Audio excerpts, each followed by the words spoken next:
Hey guys, it is January 30th, 2020. It's been 2 days since the last coronavirus update, but I want to do another one of these. Not a whole lot happened yesterday, but in the last 2 days there have been some more travel restrictions in our city and throughout China. Some areas completely blocking off their villages or their streets so that people can't come in or out. So a lot of transit has been affected by that, less buses. There's almost no taxis out now.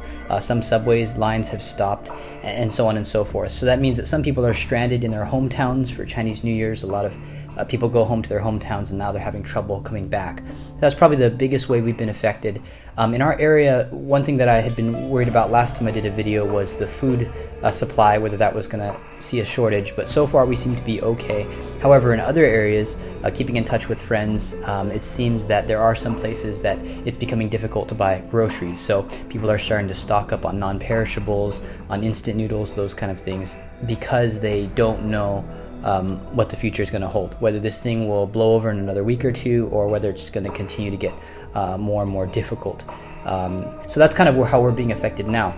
Now, I wanted to do this video in particular because as I'm watching the news and seeing what's being reported, I'm no longer just doing this to update you in our situation, but also to help you all to see in other countries things that you might want to start doing now. Why do I say that? Well, we're going to go over a few news items today, and it'll help you kind of get an idea on why I'm so concerned about this and why a lot of people in the news are really hyping this story up. I realize that it can be kind of strange looking at the numbers because the death toll is right about 200. It might be a little over 200 now, and people look at that and say that's nothing. More people die in car crashes every day. More people die from the seasonal flu every year, and that's true. But this is a little bit different than those other causes of death. Many people are saying that this is the next pandemic flu. Now, a pandemic is a little different than seasonal flu because a pandemic flu is something that people don't have a natural immunity to, a resistance to, because it's brand new. There's no vaccine for this. It's spreading very, very quickly. Another troubling element to this coronavirus is that many doctors believe that it has a 2-week incubation period. So that means that for 2 weeks you can be carrying and transmitting this disease without showing any symptoms. That's really scary. If you think about in 2 weeks how many surfaces you touch, how many hands you shake, how many people you talk to, well, if you're carrying this communicable disease, you could be transmitting that to other people unknowingly. Now again, the death rate on this isn't very, very high. It's at about 2%. So the vast majority of people that get this will recover, they'll be okay.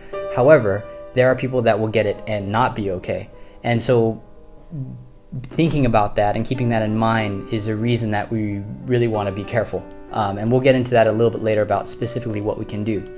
There's a couple other things that seem to suggest that this is going to continue to spread around the world and is not going to be successfully contained in any area. As an example, yesterday morning when I woke up, I checked my WeChat feed and I saw this. This is a news report from the local Chinese media, and it's a list of all of the trains that have confirmed cases of coronavirus patients on them. So these people were not showing symptoms at the time of taking these trains, but since then have been diagnosed. That's over 100 trains. Now, trains are very big. They carry a lot of passengers. It obviously doesn't mean that a person will give it to everyone on the train, but it really raises concerns because that's 100 trains. That's a lot of people. So I think it's probably beyond the hope of containment at this point. It's going to continue to spread, and hopefully it won't mutate and become something even more dangerous or more lethal, but we'll have to wait and see. Another thing that is cause for concern is this news report here. The mayor of Wuhan a few days ago came out and announced that before the city went into lockdown, that's the epicenter of the disease, 5 million people had left. Now again, not all of those people are carriers of the coronavirus, but that's a lot of people. 5 million, that's as big as many cities in the United States. So again, there's a lot of concern that the numbers that we're seeing are not really accurate. You probably have heard news about the 2 emergency hospitals that are being built in Wuhan. They actually have a live stream that you can watch. I'll put the link in the video description below. But you can watch a live stream of these 2 hospitals being built, and the progress is very quick. Obviously, it's China after all, but it just shows how serious this is. Now, again, the official numbers are around 7,000 cases, 5,000 of those being in Wuhan. Those numbers are probably a lot lower than the real numbers. They tend to underreport things here. They don't want to cause a panic. And another issue is that a lot of hospitals are not being able to diagnose because they're running out of supplies. So, for example, in Wuhan, they're running out of test kits to test for the coronavirus. So, again, people come in with symptoms, but without being able to test them, those aren't confirmed cases. So likely that number is a lot higher. And again, it's spreading. So what can you do? How does this affect you? Well, I don't want to cause a panic, obviously, trying to keep a balance here. But there's some precautions that would be wise to consider. Looking at the CDC website, there's a really good pamphlet there that you can download as a PDF that's all about how to prepare your family for a pandemic flu. Now, a lot of the things in this are very, very common sense. Washing your hands for 20 seconds using warm water and soap, keeping surfaces in the house clean, wearing a mask if you have a cough. I would add to that, and I would say just wear a mask if you're going out in an area with a lot of people, especially if you live in an area that's sort of a transit hub, an area with an international airport or train stations or subway stations. People are traveling all over, and again, for 2 weeks they could be asymptomatic, not showing any symptoms of the disease, but carrying it and spreading it. So, as a precaution, you might want to start wearing a mask, and wipe things down. One thing that we've started doing here is every time we come home, we wipe down our jackets, our pants, our shoes, the floor. We obviously wash our hands very well. We dispose of the masks often. Every day we're using a new mask.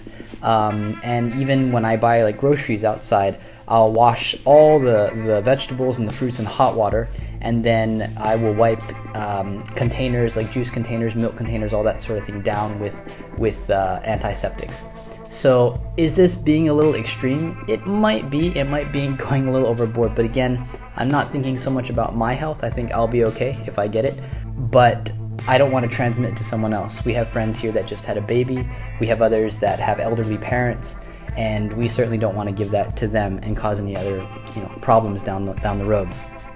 Don't panic. We all want to keep our heads level, but it might be a good idea to take some precautions, at least educate yourself on this coronavirus, see if there's any instances in your town or city, and try to take some reasonable precautions so that you can look out for yourself and your family and your friends. So that's it for today. We'll see you on the next update.